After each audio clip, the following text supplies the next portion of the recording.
Hi, I'm Laura Rose. I'm Abby, and this is Beyond the Home Study. We are two adopted moms navigating the real-life journey beyond paperwork and placement. Thanks for being here. Hello, everyone, and welcome back to Beyond the Home Study. Laura, happy Tuesday. Happy Tuesday. Taco Tuesday. Taco Tuesday. Yay. Are you having tacos for dinner? Yeah, we are. We're having like pork tacos, actually. Nice.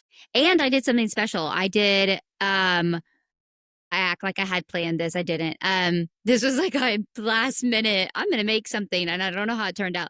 I put corn, like we've got that like fire roasted frozen corn. Ooh, yum. And I'm trying to add it to pre-made salsa. Okay. I don't know if that's going to make like a corn salsa or if it's going to be not great, but we're going to try it out. But don't you think like that with like the avocado and pork, it's leftover pork? Yeah. Let's try something new. We'll see. I've been really into like cooking once, like cook the meat once and then use it for multiple things. So like cook the pork in the crock pot and use it for like pulled pork sandwiches and then also for tacos. Like it's easy. It's so easy. Well, and it makes leftovers like way more accessible because like I don't want to eat the same pork. No, I'm not going to eat pulled pork sandwiches all week, but I'll have tacos. I'll have them over a baked potato. Nachos. I don't know. Ooh, nachos are like the best leftover. Just like whatever's in your fridge. Throw it on some chips, put cheese on top. That sounds good.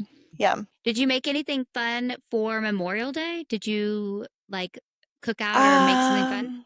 I did not make anything fun, but we had a really yummy marinated skirt steak that was delicious. But it was like pre-marinated from Costco. That's where we're at these days. You just get the pre-marinated things and throw them on the grill. Is it in like the prepared section?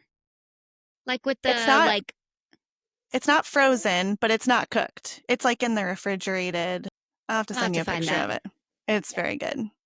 I mean, you can make a marinade, and I like making marinades too. I like making chicken marinades, but sometimes it's just easier. So yeah, we had that. There you go. With my parents. We put it in bowls and like chopped up a bunch of veggies and grains. Just made like just had like a day with the family, like Chipotle bowls. Yeah, we did. It was fun. Did a workout on the beach, and then on the beach. Yeah, at the lake. We live right by the beach on Lake Erie. I was like, girl, you live in Ohio. What beach? I know. Isn't that crazy? It's so pretty. It's so nice. And there's a playground right on the beach too. So Judah came, he did a little workout with me, and then he played on the playground. That's pretty cool. Actually, I'm a little jealous. I know. It was really fun. And it was a beautiful day too. It was like the best weather you could ask for Memorial Day. Yeah. It was perfect weather. Man, that's so nice. You don't even have to travel to the beach because I know. You're already there. Well, Memorial Day kicks off summer. I know that's kind of like a traditional thing, but I also feel it. Like, don't you just like feel like it's sunnier, you want to eat like the grilled food more. I don't know, it just like feels very summer. Yeah, it's like totally the buzz of like you just feel that summer vibe coming. Yeah. And then you're thinking like I'm already like, okay, what do we have? Where are we going? We've already decided no trips this year, and I'm still like, but where are we going? What are we doing? Yeah. Even if you don't do big trips, you still there's still so many fun local things to do. Yeah, for sure. That's so great. Well, summer kicks off travel for a lot of people, so that is what we're talking about today. We're talking about traveling with your kids, especially those kids who are adopted and in your family, who, have come from some hard things. Maybe they have taken vacations before, maybe they haven't. Maybe you're planning your very first trip or vacation with your adopted child. So we're just going to break some stuff down for you, give you some personal stories, some of our favorite things that make travel a little bit easier, and go from there. Yeah, you guys are going to get some helpful tips. We'll share some stories, and then we're also going to give you like all of our favorites. So be sure that you check out the show notes at the bottom because that's where we're going to link everything. Yep, definitely. So, okay, Laura, tell us, I don't know, I wanted to start off with something like, so last week's episode, we talked about hot takes and we talked about like, would you choose to fly or drive? Like, do you want to fly somewhere? Do you want to take a road trip? So let's go. And I can't remember how we really set this up last time we talked about it, but let's say it's just you and Greg. Do you want to fly or do you want to drive? Oh, I'm flying always. Okay, so flying with Greg, flying with the whole family, the kids, always Yep, flying. doesn't matter. I'm flying. As Okay. long as I can afford it, I'm flying. Yeah. Actually, that So does factor, right? Like the it being able does. to afford it, like that makes a difference. But if I have a black credit card or something, we are flying. Yeah. Well, and the timing too. Like, especially with kids, flying takes out so much of the in between time of driving that you have to plan for that. Like, there's so much more planning involved.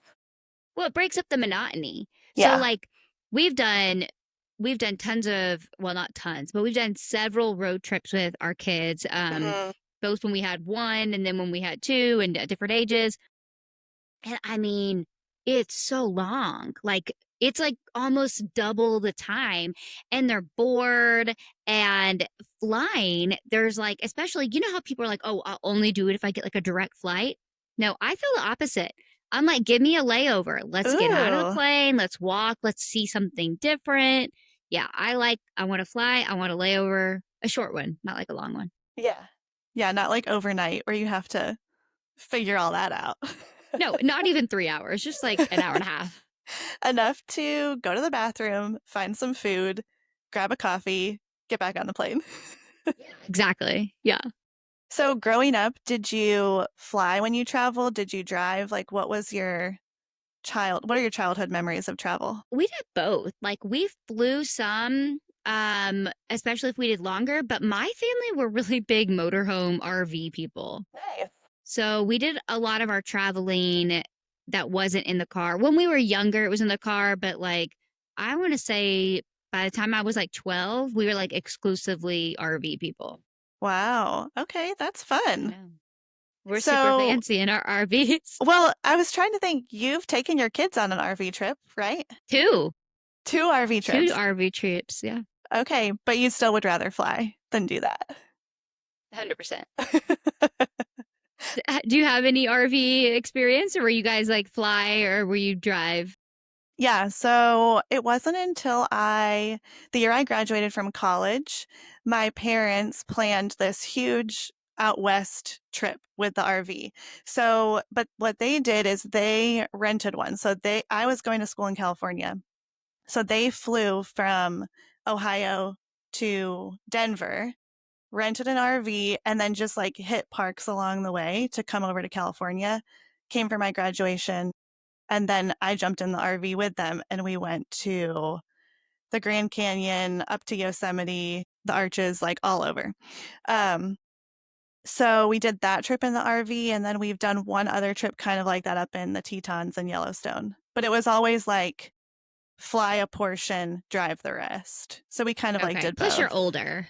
Like at that Yeah. point you've already, yeah. But it also being older, and I come from a big family. So being older, there's a lot of big people to fit in an RV. You're not just like putting, young toddlers, like stacking them in a bed all together. So, on the last trip that we did, Josh and I were like, we'll bring a tent. Like, we'll follow along in a car and we'll bring a tent. Well, it was June in the Tetons and up in Yellowstone. So it was 22 degrees one night. And I was like, there is no way I'm sleeping in that tent. I will sleep on the floor in the RV. I don't care, but I'm not going out in that tent. So my brother and Josh slept in a tent, literally in the snow. Like I could post a picture of the tent in the snow. It was Oh my gosh. so cold. So I was like, we're not doing that again. You're not going to take your kids and do that? If we do that, we will not sleep in a tent. I don't mind sleeping in the RV. I actually kind of liked it because you get to see so much. Like as you're driving through everywhere, I liked that part of it. Yeah, there's definitely pros and cons. Like, especially Yeah. like as we took our kids, yeah, there were totally some pros in terms of like making it more comfortable, which Mhm. honestly, and obviously this is an adoption podcast. So with my daughter, That was one of the biggest things for us. We were doing one of our first trips with her. Might have been our first trip. And it was like we were driving to Wisconsin. So this is the first time we rented an RV. And part of the reason we did that was because we wanted her to have something that was consistent for her. So you're going to be in this place, you'll have this place, like whether we stop here or there, like you're going to have the exact same place.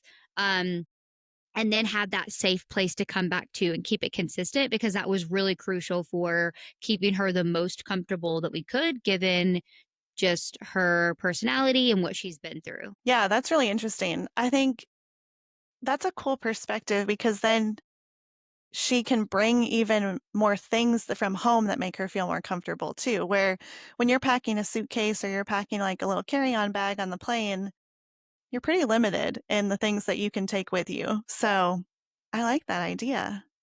That's It fun. was cool. And two, like the RV was at our house for, Mhm. I think we got it the night before.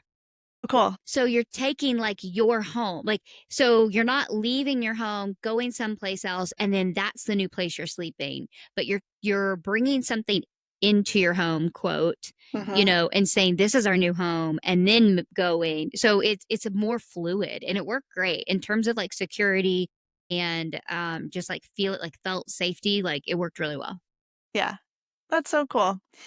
Yeah, I don't know if we would ever do an RV in our family because like our little family because Josh does not really like road trips. So I don't know if we would do it. Yeah, I mean you're still on a road trip. Yeah. So we'll see, maybe. But yeah, I think that, I mean, even just the way that you were talking about your daughter and looking for those consistent and safe spaces for her, I've heard that from other adoptive moms too, who I think even like as their kids are planning they're planning a trip, they're talking about it, they're getting all the plans together, their kids they almost feel like they're being ungrateful because they're asking so many questions. Especially as they're older, they're wondering, where am I going to sleep? What am I going to eat? Who am I going to see? All the different questions. And I've heard that from other moms of it almost feels like, just trust us. Like, it's going to be fine. We're trying to provide this great trip for you. And, I think that over time you see, like, these are the consistent things that my child needs. And it may not look the way that you envision your vacation to look. Well, yeah, expectations versus reality, baby. We talk Yep, about that every every episode. time. Um, yeah, I mean, you totally have to reshape the way that you think a vacation is going to look, and that probably goes for any parenting, honestly. Yeah. Um, but yeah, I mean, I mentioned the word felt safety. So for those of you who aren't familiar, that is when a child feels safe but it's not necessarily indicative of their true safety. So a lot of times as parents, we think like, oh, they're safe. Like you're mentioning those parents are saying like, trust me. Like I'm a safe person. Like I make good decisions for you. But just because we know that doesn't mean they feel that. And that disconnect is perception versus reality for them. And so we have to endure the questioning, and really look at it from a different perspective because yeah, that's anxiety talking. That's, you know, not a child who just is ungrateful. Yeah, and have you seen that that can cause, definitely a hard trip because if you have this one expectation of how your kids will react or what you're trying to provide and they're not seeing it the way that they are, it makes for a hard trip, but also could lead to regressions, maybe on the trip, but then also when you come home. Oh, absolutely. Trips are like I mean, just the sheer anticipation of a trip. You're taking your kids to Disney World. There's something called like self-sabotaging. And sometimes we like hear about that in terms of like relationships, like, oh, I self-sabotage my relationship with my boyfriend. But like kids will do this, and adoptive kids do this all the time. Because there's this built up anticipation. They want to go to Disney, they're excited about it, Right. but it's so much pressure because it's different and they don't know what to expect it and they've never been there and they feel maybe pressure to behave or pressure to have the perfect image that you've built up even if you've talked about it in a way that you don't realize and then they'll just start what you called regressing. They'll Mhm. start self sabotaging, and that will look like regressing. Maybe they'll start acting out more. And that can just be the lead up. And then obviously, they can bleed into the trip itself, coming back. That's a whole nother ballgame. Re entering reality. That's like, whew. I know, maybe we should have an episode on that next where it's like, okay, how many days should it take you to recover from said vacation?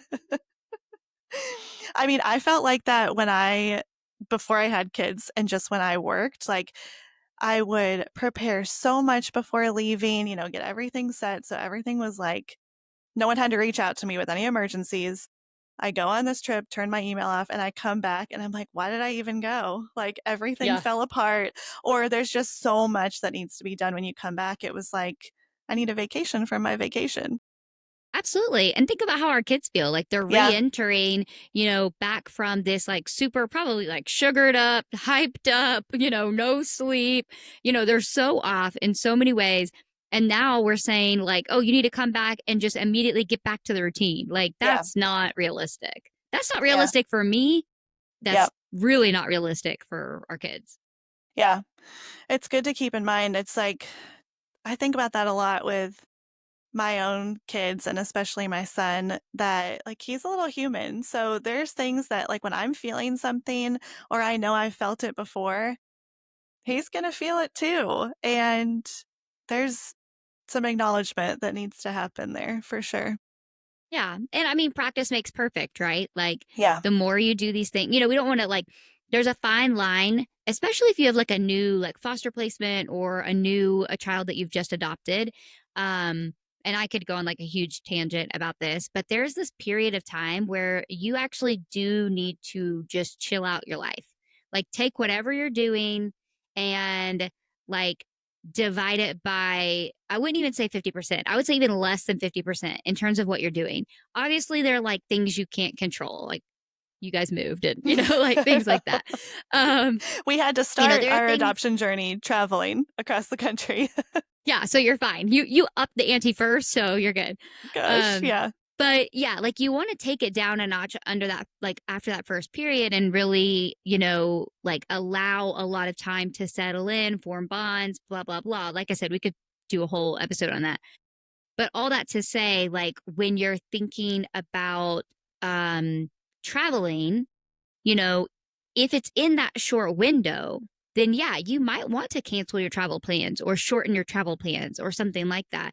And like you have to remember, like this is a season, but we're building foundations. And it's really important to build a solid foundation, not a chaotic one. They just came from that. Even if they're an infant, they just came from that. We want stability. But once you have formed that, then practice, like go on short trips, don't just have a placement. Okay, I feel like we're secure. We're going to go 2 weeks to Europe. And the kid's never been on a plane. That's not Right. a great idea. No, but do a day trip. Go to the aquarium, and stay the night at a hotel one night. Or, something like that. Like you need to meet them where they are and just kind of gradually progress. And you'll figure it out too. Like there are things that you're going to change too, right? Like I learn every single trip, I learn a new trick. Yes. Well, I was just thinking that, like, whether you're going somewhere for one night or 7 nights, like, especially with an infant or a young toddler, you need the same amount of stuff. Like, you need all the same things. So, practicing by going one night really will help you practice for a longer trip. We're those people that like, if I can get rid of one thing each trip, I'm like, yes. Yeah. Like I don't want to bring it all, but you're right. Like you have to. And especially the ones that were like, we need to give them their comfort food, their comfort animals, their comfort clothes, like whatever it is to give that felt safety. So yeah, Yeah. sometimes we end up with a lot of stuff. Oh my gosh. Yeah. So, I have one of my tips is I have a note in my phone. And it has been traveling with Judah since we took him on his first trip when he was 6 months, about 6 months old. We went to California to visit family. So I started a note on my phone, like a checklist of all the things to bring. And on the next trip, I was like, oh, I'll just go back to that note and like uncheck everything and then check it off again as I pack. And it is really crazy and like kind of funny, but also just kind of wild the way that that list changes, like as your kids change and as their needs change. And now I have to start I need a whole new list for the girls. Two But lists. I know, I need like, now I need an extra long list, probably traveling with kids.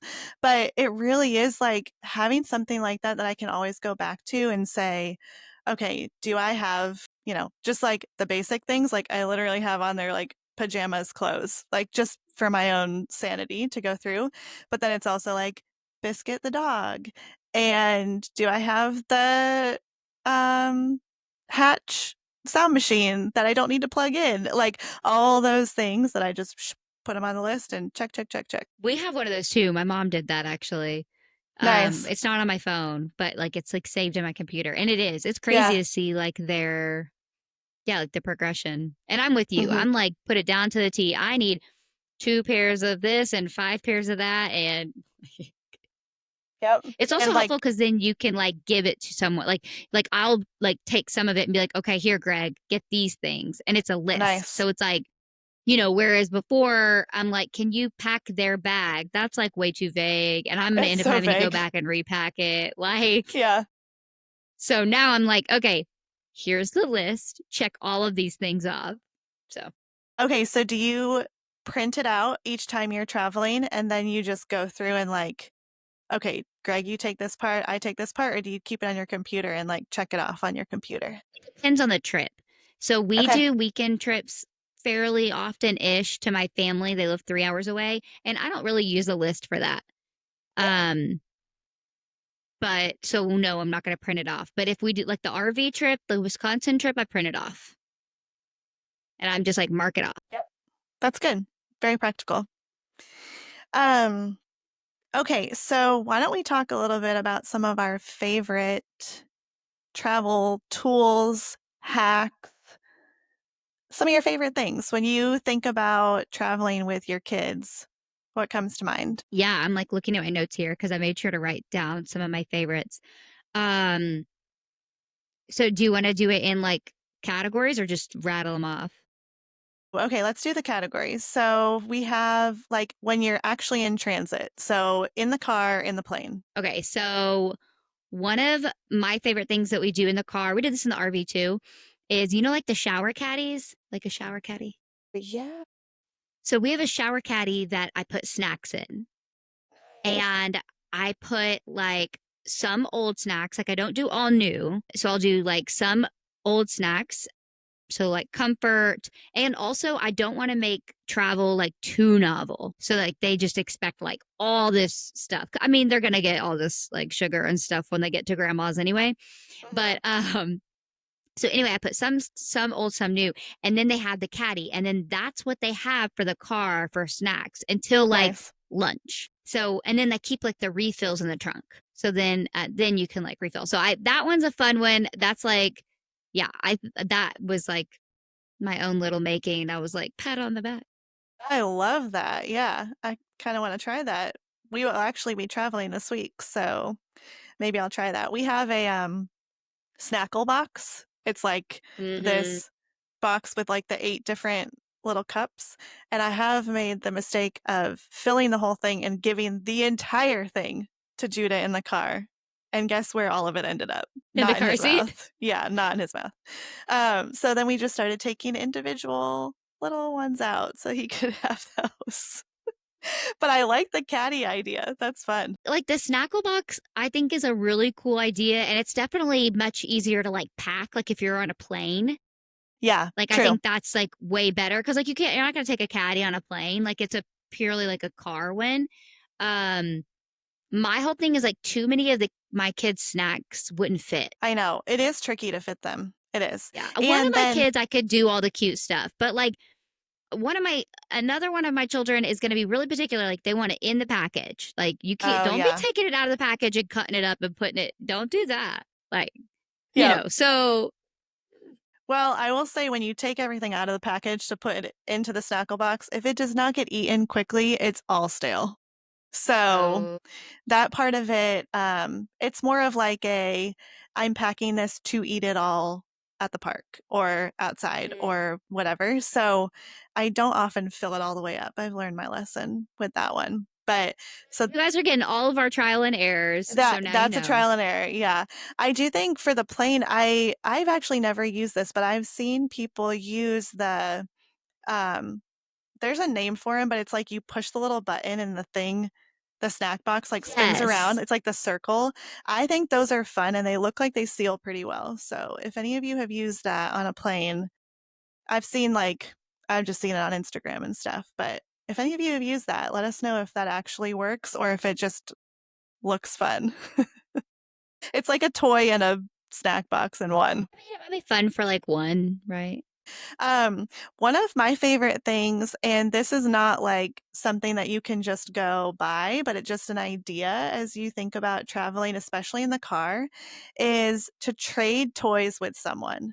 So I've I've seen other people do it, but then it was really sweet. There was a woman from our church who we were getting ready to go on a trip, and she said, "Can I give Judah a little box of toys? They're just things like my grandkids had that they enjoyed and they don't play with anymore." And I was like, yeah, that's great because I told her kind of like what he likes, but he'd never seen those toys before. So that was a really fun idea. So even if like you and a friend are both going on trips, like put together little boxes of things and trade them and like things that you don't care if it comes back to you. Those kinds of toys, you know? Or you can go to like the Dollar Tree and just pick out a few different things that just something that's new. I think that's really fun to like, especially when a meltdown is like maybe starting to come on a road trip to be like, how about we try something brand new that you haven't seen before? So that's just like a fun tip you and your friend could do together. Yeah. So Goodwill is totally slept on for this. Oh, yes. So true. Like they have toys, guys. Goodwill has toys. And So many the toys. plastic, so many toys. And the plastic ones are really easy to clean. So like that's no big deal. Books are a little harder. We've gotten books and I'm like, it'll be fine. Yeah, Um, harder to wash off. but a little harder, yeah. But yeah, you could totally, yeah, with a friend, great. You know, also Goodwill. We actually keep so in addition to our caddy, we have a box of toys that are car toys, Love it. and we don't bring them in. They're only in the car, but I swap them out. And so on road trips, we do the same thing. And yeah, and we try to like they don't have access to that box. Like I have access to that box. That way they can't just like see them all at once. Yeah, that's good. So then it's nice because you're like giving one toy, they're done with it. Okay, here's another toy, you know. Yeah. So I've seen people do this. Like I've seen reels of this where they'll put a string in their car. Like if you have like a minivan, if you like attach it, I don't know what you attach it to in the front and then to the back seat, and you like use it like a pulley system. Have you seen this before? So you Well, like that's not what I thought you were about to say. Oh, you like attach it and you can like pull the rope. I'll have to find it and post it, but you like attach a little bag onto it and you like deliver like new little toys to your kids in the back, which sounds like a ton of work, but also is really cute. And like I remember my mom doing things like that when we were young. She didn't have the pulley Pulley system. system? She didn't have the pulley system, but she had like little brown paper bags that like every couple hours she would like hand out another bag to each of us that had like either a I snack like that. or a little toy, like a fidget thing, or like I always thought the little bingo, like the Yeah. bingo things, like as you're driving, you're like looking for signs or trucks or the license plates of different states or whatever. But yeah, she would totally do that with like a brown paper bag and like you just seal it, like close it up and then pass it Okay, back. I like the bag idea a lot. That's actually genius. Yeah. New a snack in there. Yeah, like stickers. Ooh, stickers. Yeah. There's so many like different things, like a new little poppet. My kids still like the poppets. Yep. Yeah, there's a lot of good things. You know those like what are they called? The kind of like the etch a sketch, but like you make a mustache. You know what I'm talking about? It's like magnetic shavings. You played with Oh, this as a kid. you make a mustache. Yeah, it's like a guy's face. He's bald. And then it's like magnetic shavings. And then there's a pin. And the pin moves the magnetic shavings. And you could like give him hair or like a mustache. I think I've ever seen that. I need to find a picture. Okay. They're really cool, but, like, you can buy Okay. little mini ones of them too. Yeah. It sounds But, yeah, fun. like, little stuff like that. Yeah. Or like that like, now they have that drawing pad, that's like it's like at Target, I'm talking about where you draw and it, like, is a rainbow. Yeah. Yeah, I actually, my mom got it for Judah for one of our plane trips out to California. It's one of those pads that, like, you draw in it and you click the button and it clears it all. Have Yeah, you yeah. like the little it's like a little I it looks like an iPad, but it's like just this little doodle toy, and I actually need to get that back out for him because he really liked it at first and then it kind of, like, lost its novelty, so I put it away for a little Mhm. while, and I think getting it back out, I think he'd like it again. But those are good because 'cause they're, It's like, one of our car ones. flat. Yeah, they're, like, really flat, easy. They'd be great for a plane too because they're lightweight and flat. Yeah. Yeah, let's talk about it. Planes. I like Yep. suction toys, even if your kid's Yes. older. Like, I think squigs are fun. Like, so any type of like suction toy. If your kid is older and it's not a concern, magnet toys are Mhm. great. They've got like lots of little like doodad guys that magnet together. Um, obviously, like screen time's a thing. Like, we don't need to shame anyone for letting their kid watch an iPad on a plane. Yep. Um, God. I know, it's just a Um, necessity. It really is. Greg and I play a game though. We'll be like, how far, like, how long can we go? Like, can we do it? And we've made a few trips with like none. Like, it is Yeah, doable that's depending good. on your kid and the timing. But let me tell you where we sacrifice. We sacrificed with how many times we stopped. So when we travel, we stop. When we road trip, we stop a lot, a lot, a lot. And I know that's not like feasible for everybody to, but yeah, I'm trying to think. What What are are some some other toys that like you really like? So toys for the plane, definitely like anything that suctions like to the window or even sticky like post-it notes. I've brought just like a stack of post-it notes before and there's just something about like you can stick them on anything, like the seat in front of you, the window, Yeah. the little, armrest next to you, like all the different spots. Um so that's really fun and then you take them all off and you do it again. So that's like a really simple, easy one.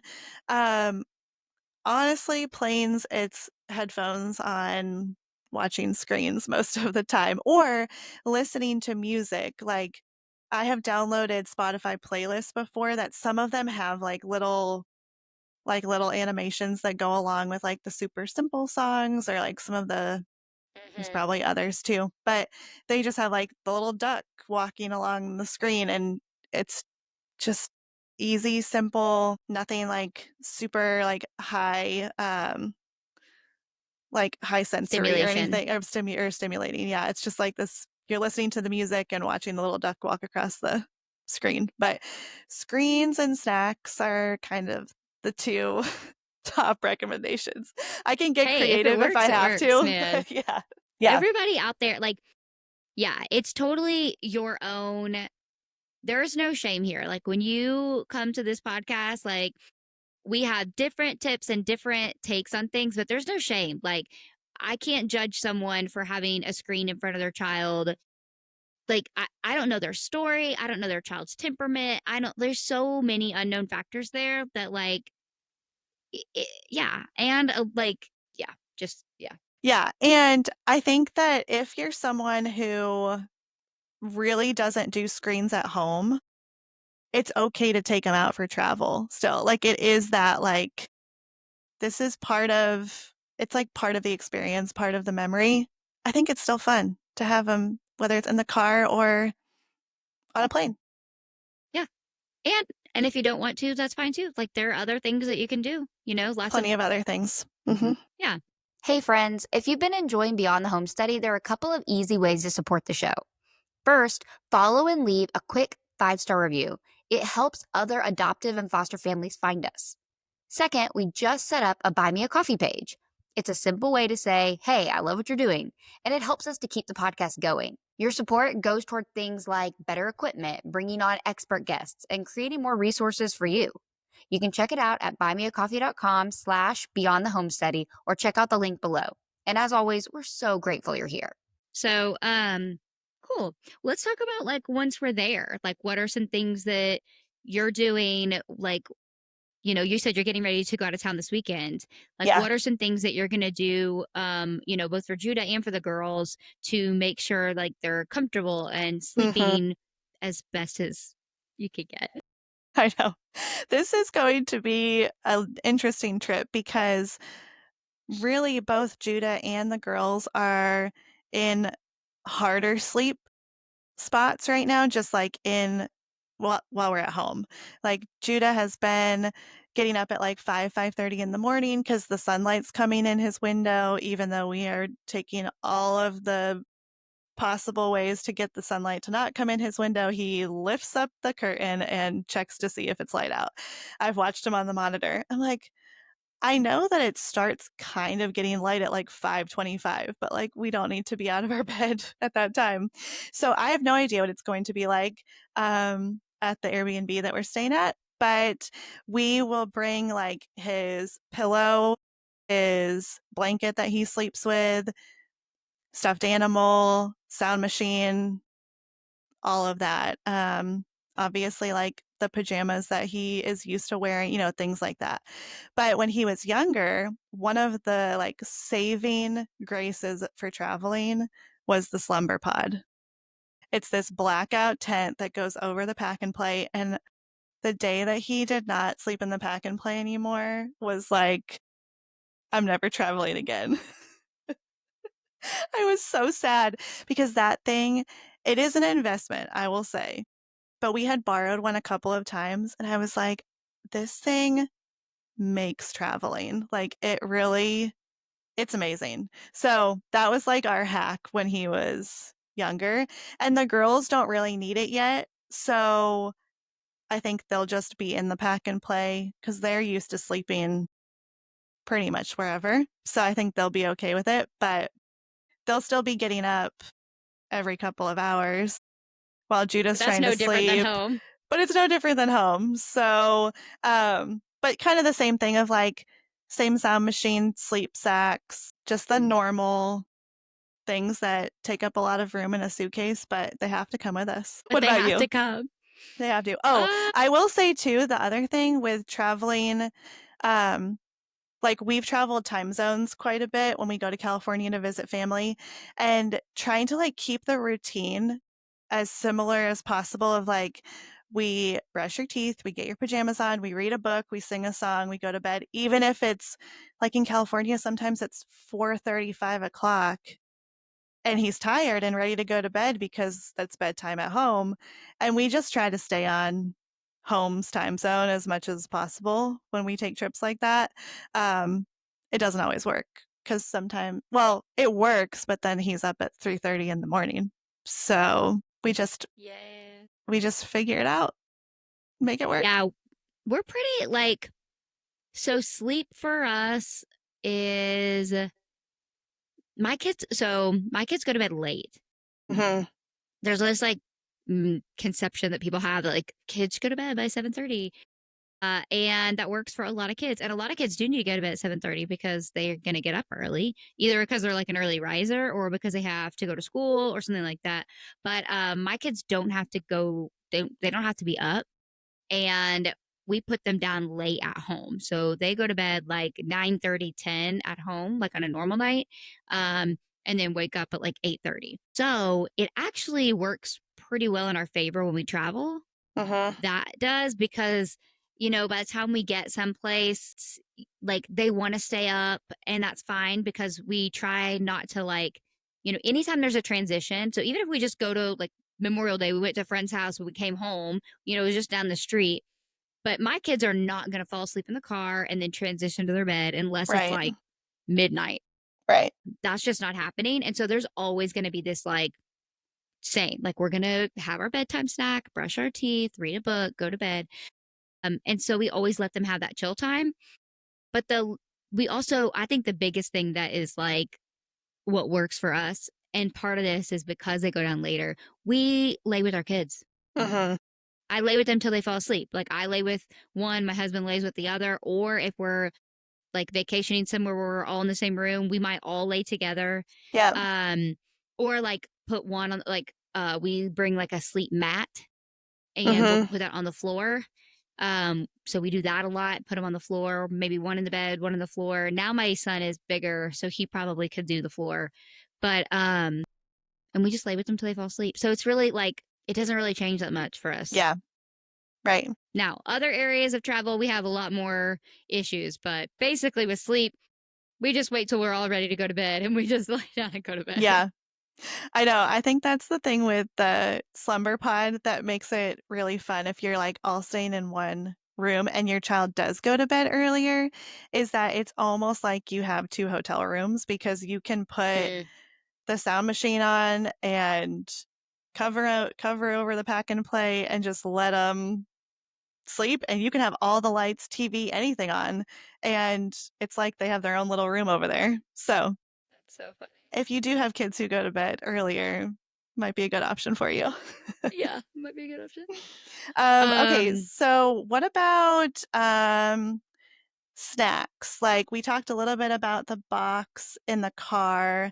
Are there other like little tips, tricks, things that you found work for your family when you're actively traveling, but also like when you get to your destination? yeah, so we have so the couple things that we kind of keep as a rule of thumb. So my kids are absolutely going to get sugar and all kinds of stuff, red food dye, like that they don't normally get when we travel because our priorities, like, and yours may be different, Abby, or anyone listening, but our priority is we do what we think is important to us at home.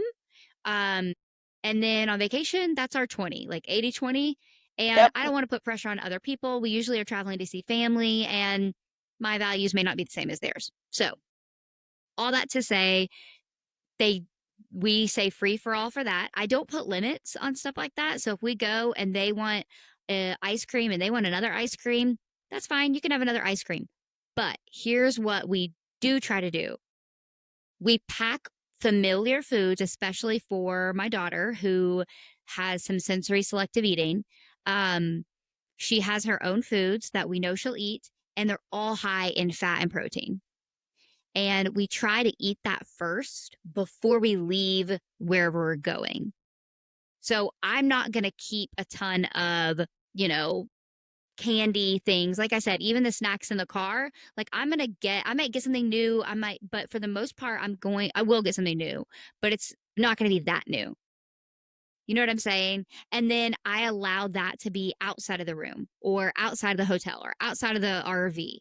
I So like that. that's kind of how we like balance that. Yeah, I think that's really good. I mean, we're very similar. Like, I feel like I'm similar. Like, when I'm on vacation or I'm on a trip, I'm not eating the things I normally eat at home, and that's fun for me. Like, I want to try different Hmm. things and experience new things. So, I like that. I think that's good to keep in mind for our kids too. Yeah.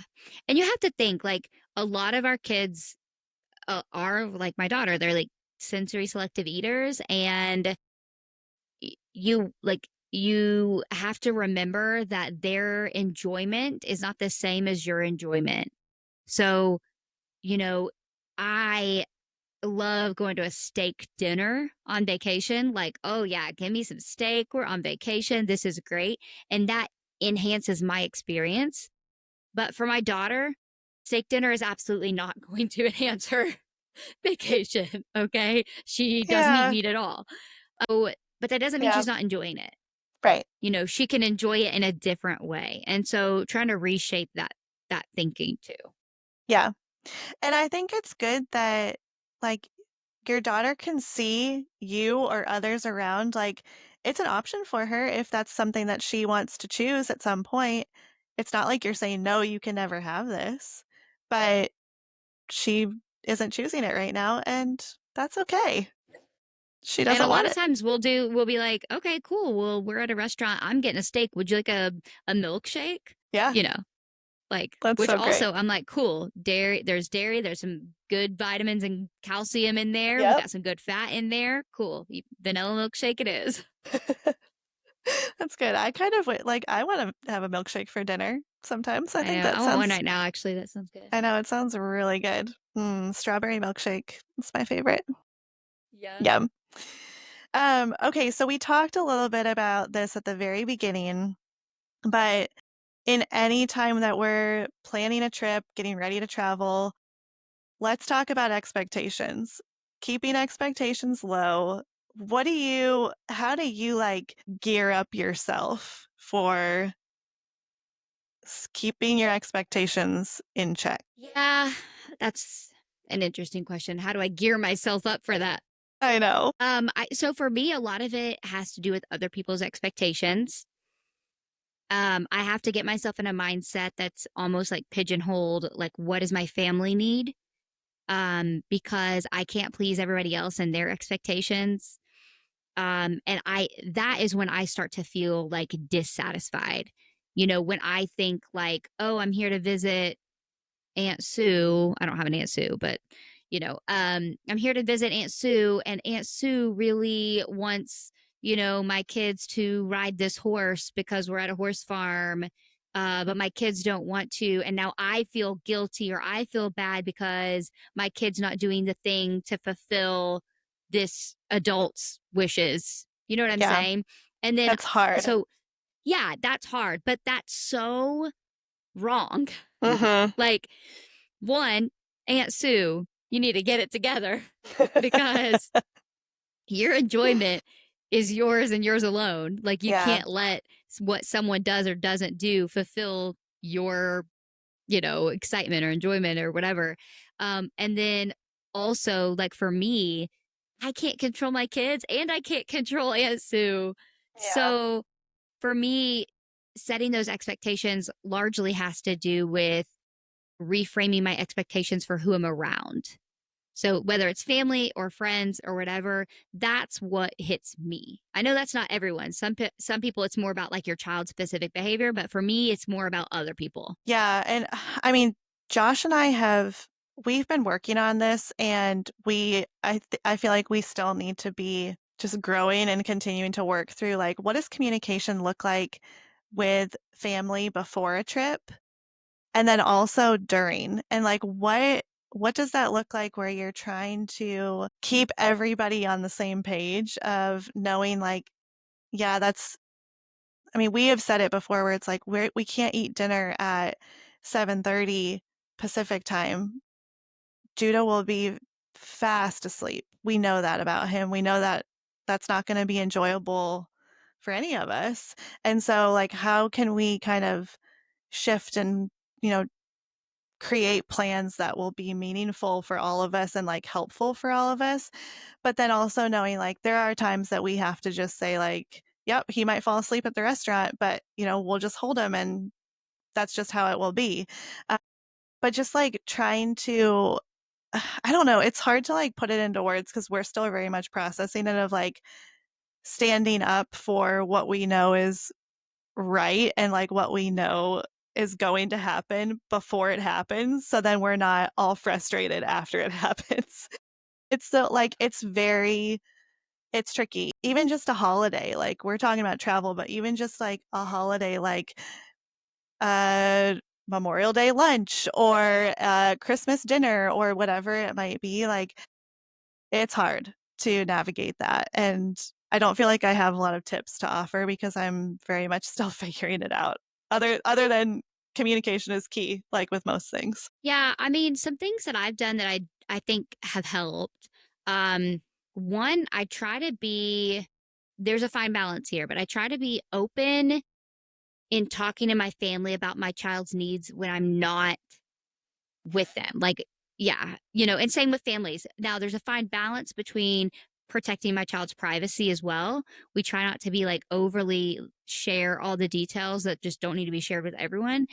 But I think that we can still talk about like, specifically like sensory stuff. Like I talk about sensory and trauma. Um, and I think that it kind of gives them some kind of like forewarning almost. And then the other thing we do is when we're going to visit like family, or they come to visit us or whatever, we will ask them, like, so let's say they want to go out to dinner. And yeah, like I know my kid's gonna fall asleep or something like that, like with Judah. I would say, like, what's your expectation for how this dinner is gonna go? Mhm. And then I'm like, if you're okay with XYZ, for us, when we go out to dinner, most of the time I'm like, if you're okay with one of us sitting here while the other one walks away with the children until it's time to eat, great. I don't care. We can go to that fancy restaurant. I have no problem with that. Mhm. Give me that steak dinner. But Greg, but you if can go you're take a walk while I eat my yeah, steak dinner. exactly. We'll take turns. It's no big deal. Just make more yeah. But then but if they're like, no, I like that's gonna be embarrassing, or I can tell based on what they're saying that they might be Right. embarrassed by that or something. Then I'll say, okay, well, that's not a good option. So why don't we either do takeout, uh, cook a meal, or go to a restaurant that has something outdoor, whatever. And honestly, all of our family has been so great when we Yeah. do those kinds of things, just like preparing them. Like, this is what this is going to look like. What are your expectations here? Yeah. I think that's really good. I like framing it in the expectation realm too, because yeah, it's sometimes just hard to know where to start that conversation. Well, sometimes they don't know. I think a Yeah. lot of times, I've said before, like, unmet expectations is like the bane of my existence. It's like everybody's disappointment. Yeah. It's like that root cause. And so sometimes you don't realize you've been holding that expectation. Yeah. That's true. So asking the question is really helpful. That's true. Um, That's good. yeah. Do you want to talk a little bit about just like reframing your expectations? Or I'm curious, like, how, like, when it comes more to like your child's behavior, like, where do you fall on vacation? Are you like frustrated Hmm. when, like, I don't know, Judah doesn't sleep, or Judah's like up and crazy, or doesn't want to get dressed for the family photo? Or are you like, no, we don't care about that?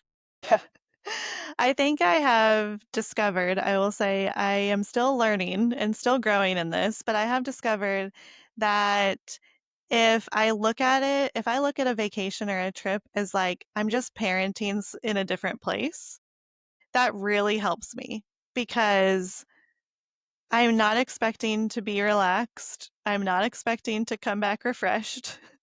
I'm expecting to make memories and have fun and have a good time, like, absolutely. But I'm not gonna bring a book to try to read with me, on the beach. That's just not gonna happen. And I think learning that, especially in this stage, like, it's not always gonna be like this. It will change. Things will ebb and flow. Um, but yeah, when it comes to behavior, like my family and I have even been talking about this trip that Josh wouldn't be able to come with us on. So, like, okay, would I just go with the kids? And yes, I'd have a lot of help. I'd have a lot of hands to hold babies and all the things. But there is something about like being the only person that Judah can fall back on. Like, he loves my family and he can spend good quality time with them, but there still is something about that, like, I'm his safe person. I'm the one he falls back on. And to be the only one for then 3 kids, like, it doesn't sound super enjoyable to me, even if I'm like, really, I want to go to this thing. So I'm still working that out. I'll give an update in a couple months if I end up going on that trip. But I think, yeah, I'm trying to like play those things out in my mind of like, how will I feel if Judah doesn't nap, is having meltdowns most days, just because he's not used to where we are. Like, am I okay with that? Or is it more detrimental for all of us? And it's definitely a hard balance when it's something that you really want to do. So, Yeah. Yeah, I feel that. I think we've tried to kind of like to your comment about like parenting someplace else. I I kind of used to think of it that way, and then I felt like for me that became almost negative. Like, mm, for you, like, you're like, this is helpful, this sets my expectations, like, yeah, that's that's great. Yeah, so I think it is helpful for a lot of people, but for me, I felt like it almost made it feel like, well, what's the point in going? And so I've tried now to think about vacation, and I think I've realized that for a while I was taking the word vacation and making it synonymous with rest. And Yeah. that's why I was Right. disappointed. And so when I reshaped that, and I'm like, okay, vacation doesn't equal rest. Like rest equals a nap or whatever, reading a book, by myself. Um, that helped to me to still be able to enjoy vacation because I wasn't going expecting rest. So I mean, same effect, just Yeah. but yeah, but interestingly enough, what worked for you made it worse for me. Yeah. No, I can definitely see that. I think like as my kids get older, I think my mindset will shift in that too because it's more about let's go create the memory somewhere and it's not worrying about like did I bring enough bottles and formula to feed you every 2.5 hours so we can go out and do this excursion and do the like it's a lot of mental load and capacity that is taken up with that like, I don't wanna be a buzzkill, I don't wanna be the one who's like, "I'm never leaving my house," because 'cause I'm good with, like, "I'll feed you on a bench at the park, like, no big deal, it's fine." But I have to, like I think that's why I asked you the question the way I did of, like, I have to, like, gear up for that. Like, I have to Yeah. really work myself up. I need a lot of Alani if I'm gonna do that. Right? You see, game changer now that you drink Alani. You're like, okay, give me all the vacations. I got this. Oh, We man, yeah. definitely stock up on Alanis before we travel, for sure. Yeah. That's good. Oh, that's Yeah. good. Cool. Yeah, absolutely having to like just do things different. Let it go. I'm with you. I don't want to be the buzzkill. Like I know. and honestly, sometimes I want vacation Laura to like stick around all the time. I'm like, I I'm so know. much more relaxed, even though it's not rest, it's still like this relaxed version of me. And I'm like, I want to be this person all the time. But then we come Goals. home and I'm like, but the laundry. I know. I know, it's like, if I had a house cleaner and a laundry service and a chef and, um, a gardener, like, if I had all these things, I would be chill all the time. All the time, obviously. Yeah. Oh, man. Okay. Well, I think we are wrapping up here. So we mentioned at the beginning, Laura, you had mentioned we have linked a lot of our favorites in the show notes. So definitely check those out. If there's anything we mentioned that you would like to check out, please use our links and check those things out. I think there's probably a few things that we didn't even talk about that we could throw on there too of like things we use at home that also work while traveling, like the Yodo player, the different headphones our kids use, like stuff like that. So we'll link all that if you all are interested. And yeah, I think that's probably about it. Hopefully, you all go on some fun trips and let us know where you're going, what you're doing. We want to know. Yeah, send us something. I want to know all about your travel meltdowns, your meltdowns. Yeah. How Maybe many maybe of you are next episode crying? maybe next episode should be about mental health and when you get back from vacation. Um but yeah, let us know and like I said, yeah, check out the links and we'll be back next week. All right. Thanks for tuning in. We'll see you next time. See ya.